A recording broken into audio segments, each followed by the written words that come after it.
चरक चिकित्सा 22 number chapter है हमारा, तृष्णा चिकित्सितम। ठीक है, आप आइए, श्लोक नंबर 3 लिखा है जो 3 नंबर श्लोक के नीचे विमर्श है। विमर्श में हाईलाइट करना, चरक ने वातज, पित्तज, आमज, क्षयज, उपसर्गज, ये 5 प्रकार की तृष्णा बोली है। फिर सेकंड लाइन लास्ट में देखना, सुश्रुत ने तृष्णा 7 भेद, तो बहुत इंपॉर्टेंट है, भेद ही पूछ लिए जाते हैं इसके। तृष्णा के जो चरक हैं उन्होंने 5 बोले, सुश्रुत ने 7 भेद बोले हैं। कौन कौन से बोले आचार्य सुश्रुत ने, वो आप लिख सकते हैं यहाँ पे। लिखिए सुश्रुत, एरो करके लिखना, VPK, वातज, पित्तज, कफज। फिर लिखना क्षतज, क्षयज, क्षतज, क्षयज, आमज और भक्त निमित्तज। आई रिपीट, आचार्य सुश्रुत ने एक तो दोषानुसार बोले हैं, वात पित्त कफ, फिर क्षतज और क्षयज बोला, आमज बोला है और भक्त निमित्तज बोला। ये तृष्णा के उन्होंने 7 बोले और चरक ने जो है वो 5 भेद बोले हैं। फिर आप देखना 5 नंबर श्लोक में तृष्णा के कारण और संप्राप्ति यहाँ पे बोली। 5 नंबर श्लोक सेकेंड लाइन को हाईलाइट करना, पित्त अनिलो प्रवृद्धो, जो भी निदान है उनकी वजह से वात और पित्त, कफज नहीं बोलते आचार्य चरक तृष्णा को, तो पित्त और अनिल है, जो पित्त और वात हैं वो क्या होते हैं, वृद्ध, बढ़ जाते हैं। तो सौम्य धातुष्ट शोष्यति, जो सौम्य धातु है मतलब शरीर में जो जल है हमारे, उसको क्या कर लेते हैं, शोषण कर लेते हैं उसका।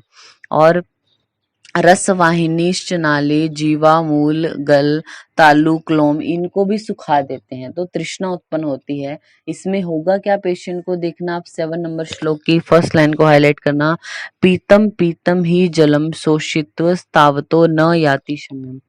पेशेंट बार बार पानी पी रहा है लेकिन उसकी प्यास शांत नहीं होती है। घोर व्याधि कृशानाम, ये जो कृश व्यक्ति हैं उनके लिए तो बहुत ही घोर व्याधि बताई गई। प्रभुति उपसर्ग भूता, और जो कृश व्यक्ति मतलब भयंकर व्याधियों से, किसी और डिजीज की वजह से जो कृश पेशेंट है उसमें भी उत्पन्न होती है ना प्यास ऐसे या तृष्णा व्याधि, तो उसको उपसर्गज बोला जाता है। मतलब किसी और व्याधि के एज अ कॉम्प्लिकेशन जब तृष्णा होती है उसको उपसर्गज बोलते हैं। तो इसमें लक्षण क्या आता है, पीतम पीतम ही जलम शोषितो तावतो न याति शम्यम। ठीक है, दोष आपको याद रखने हैं, इन्होंने वात और पित्त को ही बोला आचार्य चरक ने। नेक्स्ट है तृष्णा का पूर्व रूप, 8 नंबर श्लोक में क्या बोला, प्राग रूपम मुख शोष को आपने हाईलाइट किया, मुख शोष होगा। स्वलक्षणम सर्वदा अंबु कामित्वम को आपने हाईलाइट किया, हमेशा पेशेंट को पानी की इच्छा रहती है कि उसको पानी पीना है ऐसा। तृष्णा नाम सर्वेशाम लिंगानाम लाघवम अपायो, मुख का सूख जाना और उसको निरंतर जल की इच्छा बने रहना और सभी तृष्णाओं के लक्षणों का न्यून होना, मतलब लाघवम अपायो। पूर्व रूप की बात करें तो पूर्व रूप में क्या होगा, जो भी इन फ्यूचर आने वाले लक्षण है वो कम अमाउंट में होते हैं, वही तो पूर्व रूप है ना। तो लाघवम अपायो, सर्वदा अम्बु कामित्वम और मुख शोष, ये हमारा क्या है, तृष्णा का पूर्व रूप है। फिर तृष्णा के यहाँ पे सामान्य लक्षण बोले 10 नंबर श्लोक में। 10 नंबर श्लोक में क्या, देखिए मुख शोष यहाँ पे भी लिखा है, फिर स्वर भेद आदि ये लक्षण है। तो मुख शोष जो एक लक्षण है वो तृष्णा का पूर्व रूप भी है और रूप यानी लक्षण भी है। नेक्स्ट अब दोषानुसार यहाँ पे बोला वातज पित्तज ये सब तृष्णा में। तो आप 12 नंबर श्लोक में देखना, 12 नंबर श्लोक फर्स्ट लाइन में लास्ट वर्ड है शुष्क वीरस मुखता च को आपने हाईलाइट किया। वातज तृष्णा में क्या होगा, पेशेंट को शुष्क वीरस मुखता, जो पेशेंट का मुख है वो शुष्क हो जाएगा और वीरस हो जाएगा। ठीक है, नेक्स्ट पित्तज में हमें कुछ ऐसे याद करने का नहीं है, आप देखना 15 नंबर में आमज तृष्णा के लिए क्या बोला है, हिंदी में हाईलाइट करना, जो तृष्णा रोग आम रस की वजह से उत्पन्न हो, तो नाम से ही पता चल रहा है आमजा है, वह आम और पित्त से उत्पन्न होती है। हाईलाइट करना इसको, आम और पित्त से उत्पन्न होने के कारण आग्नेय मानी जाती है। ठीक है, फिर नेक्स्ट है हमारी रस क्षयज तृष्णा 16 नंबर में, इसका लास्ट वर्ड हाईलाइट करना, शुष्क हृदय गल तालु, पेशेंट का हृदय गला ये सब क्या होते हैं, सूख जाते हैं, तालु आदि सूखे हुए लगते हैं। तो क्षयज में क्या होगा, इसकी वजह से होते हैं। नेक्स्ट है उपसर्गज तृष्णा 17 नंबर श्लोक, 17 नंबर श्लोक में उपसर्गज तृष्णा के लिए हिंदी में हाईलाइट करना ज्वर, प्रमेह, क्षय, शोष और श्वास, ये व्याधियां बोली हैं 5। तो इन रोगों की वजह से एज अ कॉम्प्लिकेशन उपद्रव स्वरूप जो तृष्णा होती है उसको क्या बोलते हैं, उपसर्गिक तृष्णा बोला जाता है। ज्वर, प्रमेह, क्षय, शोष और श्वास। फिर है हमारा 19 नंबर श्लोक। 19 नंबर श्लोक में हिंदी की फर्स्ट लाइन को हाईलाइट कर लेना, बिना अग्नि और वायु के तृष्णा रोग की उत्पत्ति नहीं होती। आचार्य चरक बोलते हैं जब तक पित्त और वायु इन्वॉल्व नहीं होंगे तो तृष्णा रोग नहीं हो सकता किसी को, ठीक है। फिर अन्नजा तृष्णा बोली है, देखना 20 नंबर श्लोक में अन्नजा तृष्णा, उसमें भी कारण क्या है, वायु और अग्नि होती हैं, तो ये तो सभी में कारण हमने पढ़ ही लिया ना। फिर 21 में देखना मध्यजा तृष्णा करके भी लिखा है, लेकिन आचार्य चरक ने उसको काउंट नहीं किया बट बताया, एक्सप्लेन मध्य तृष्णा को किया है यहाँ पे। इसमें भी पित्त और वायु प्रकोपित हो जाते हैं। मध्य के तीक्ष्ण उष्ण रुक्ष गुण है ना, तो तीक्ष्ण उष्ण गुण से पित्त प्रकोपित हो रहा है, रुक्षता की वजह से वायु प्रकोपित हो रही है, तो ये वात और पित्त कुपित होके जल को सुखा देते हैं, तो मध्य तृष्णा उत्पन्न होती है पेशेंट को। 23 नंबर श्लोक में देखना आप, फर्स्ट लाइन को हाईलाइट कर सकते हैं आप, शिशिर स्नातो यस्य उष्मा रुद्धो कोष्ठम प्रपद्यते तर्ष्यति, यानी शीतल जल से स्नान करने वाला व्यक्ति जो है, ठंडे पानी से, बहुत ज्यादा ठंडे पानी से जो स्नान करते हैं, उनकी रुकी हुई जो जठराग्नि है वो कोष्ठ में जाकर प्यास बढ़ाती है पेशेंट की। तो ट्रीटमेंट क्या करें इसमें हम, 25 नंबर श्लोक की हेडिंग को हाईलाइट करना, इंद्र जल का प्रयोग करने को बोला गया है, ठीक है, इंद्र जल देना है पेशेंट को। फिर 33 नंबर श्लोक में आइए आप, 33 नंबर श्लोक, हिंदी की थर्ड लाइन, हिंदी की थर्ड लाइन में हाईलाइट करना, स्त्री के दुग्ध या ऊँटनी के दुग्ध, हाईलाइट कर लीजिए, या तो नारी पय हो या उष्ट्र दुग्ध हो, उष्टनी जो है उसका दुग्ध हो, उसमें आपको क्या चीनी मिलाकर नस्य देना है, और राइट पेज पे लिखा इक्षु के रस से नस्य देना है। इक्षु रस का नस्य, स्त्री के दुग्ध का नस्य देना है, या ऊँटनी है जो उसके उसमें चीनी मिलाकर पेशेंट को नस्य देना है। फिर नेक्स्ट है हमारा 15 नंबर श्लोक। 50 नंबर श्लोक में बोला, क्षय क्षय कासेन तु तुल्य क्षय तृष्णा, क्षयज तृष्णा में क्या करना है, क्षय कास की चिकित्सा करनी है, ये हाईलाइट किया आपने, क्षय कासेन तु तुल्य क्षय तृष्णा, क्षयज तृष्णा होती है ना, तो उसमें आपको क्षयज कास के जैसा ट्रीटमेंट करना है। और नेक्स्ट लाइन में देखना, क्षीण क्षय शोष को हाईलाइट किया।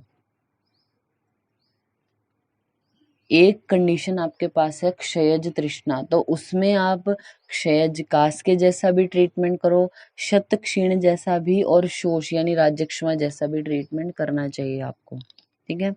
नेक्स्ट है हमारा 51 नंबर श्लोक में, मध्य तृष्णा में मद्यपान करने को बोला गया है। यहाँ पे आप देखना 51 की सेकेंड लाइन में, शिशिर स्नातः, मध्य तृष्णा किसी को थी तो उसको शीतल जल से स्नान करा के, मध्य अम्बु गुड़ाम्बु वा तर्षितम, उसको मध्य अम्बु मतलब मध्य है उसमें पानी मिला हुआ है, ठीक है, या तो वो दो, या गुड़ाम्बु का पान करने को बोला गया है।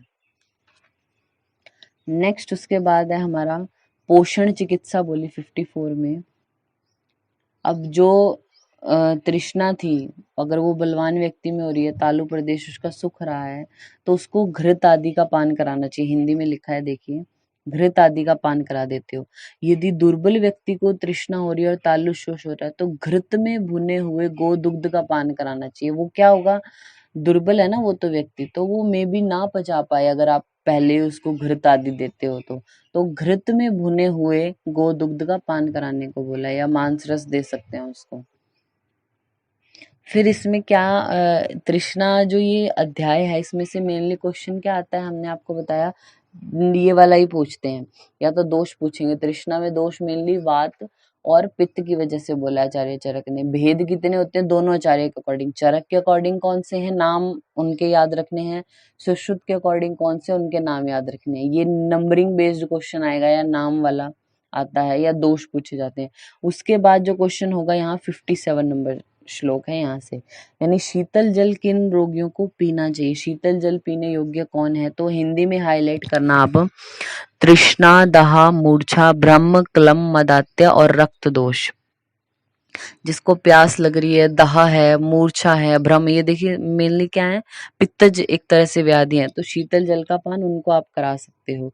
और थर्ड लाइन में देखना हिंदी की यही, यदि सन्निपात जन्य रोग है तो गर्म करने के बाद शीतल किया हुआ जल पीना चाहिए। 57 नंबर श्लोक, लास्ट के 2 वर्ड अलग से हाईलाइट कर लीजिए, श्रित शीतम सन्निपाते अम्बसः। सन्निपातक कोई भी रोग है उसमें आपको अगर पानी पीने को देना है तो श्रित शीत देना चाहिए, मतलब पहले उसको आपने उबाला अच्छे से, उसके बाद जो नॉर्मल रखने पर ठंडा हो गया, ठंडा किया नहीं, उबाला आपने और उसको रख दिया, वो ठंडा हो गया, तो श्रित शीत जल सन्निपातिक रोगों में देना चाहिए। फिर है हमारा 58 में बोला उष्ण जल पीने के योग्य कौन है, तो आप देखना, हिक्का है, श्वास है, नवज्वर हो पेशेंट को, पीनस है, घृत पान करने के बाद, पार्श्व रोग, गले के रोग हैं, या वात कफ जन्य हाईलाइट करना, वात कफ जन्य रोग हैं, और वमन और विरेचन द्वारा जो शरीर का शोधन हुआ है, यानी सद्य शुद्धि, वमन विरेचन आपने किसी पेशेंट का कराया तब उसको उष्ण जल ही देना चाहिए आपको पीने को, ठीक है। तो शीतल जल किनको देना है याद रखना है, सन्निपात में श्रित शीत देना है, उष्ण जल किनको देना है ये आपको याद रखना है। फिर हमारा 59 में अलग कैटेगरी आती है कि अल्प जल पीने, इनको शीतल या उष्ण कैसा भी हो इनको देना ही नहीं है जल, बहुत कम ही देना है। किन रोगियों को है ऐसा, तो हाईलाइट करना आप, पांडु, उदर रोग, पीनस, प्रमेह, गुल्म, मंदाग्नि, इनमें जल पीना हितकर नहीं है, सर्वथा जल का त्याग कर दें, और अगर नहीं कर सकते सर्वथा तो अल्प मात्रा में देना चाहिए। पांडु रोगी को, उदर रोगी को, गुल्म के पेशेंट को, मंदाग्नि, अतिसार। तो आप चाहो तो पेज के टॉप पर लिखिए, उदर रोग, उदर रोग, गुल्म, मंदग्नि और अतिसार। देखिए एब्डोमेन उधर से रिलेटेड ही है सारी, उधर रोग है एक तो, फिर एब्डोमिनल एरिया में ही गुल्म होगा तो गुल्म, अग्नि भी मंद यहीं होगी और अतिसार की उत्पत्ति भी यहीं से होती है, तो उधर रोग, गुल्म, मंदाग्नि, अतिसार, प्लस में 4 पीज, 4 पी लिखिए, 4 पी का मतलब पांडु, पीनस, प्रमेह, प्लीहा, पांडु, पीनस, प्रमेह और प्लीहा, ये रोग हैं हमारे पास 8, जिनमें अल्प जल का पान करते हैं, या तो बिल्कुल ही त्याग कर दो, नहीं बिल्कुल ही त्याग कर सकते तो कम अमाउंट में पीना चाहिए। फिर हमारी 61 की हेडिंग है धान्य अंबु प्रयोग को आपने हाईलाइट किया, ये तृष्णा में बोला गया धान्य अंबु, ठीक है, उसमें चीनी या मधु मिलाकर पीना चाहिए पेशेंट को।